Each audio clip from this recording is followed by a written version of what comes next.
Når der er oprettet en afstemning, vil I modtage en mail fra BF-medlem om, at der er en afstemning klar. Så trykker jeg på linket og kommer til BF-medlems forside. Her skriver I jeres e-mailadresse og jeres kode,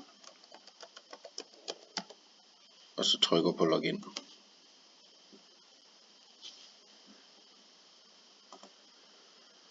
Her kan I se nu, at der er en afstemning klar, så hvis I trykker på afstemning,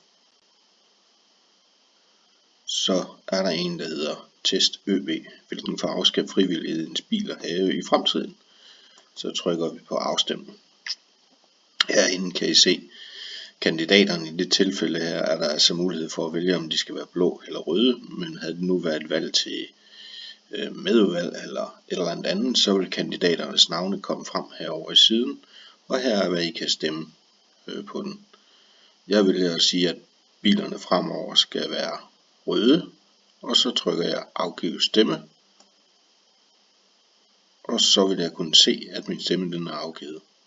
Samtidig med, så vil I et øjeblik efter modtage en mail på jeres mailadresse, at I har stemt.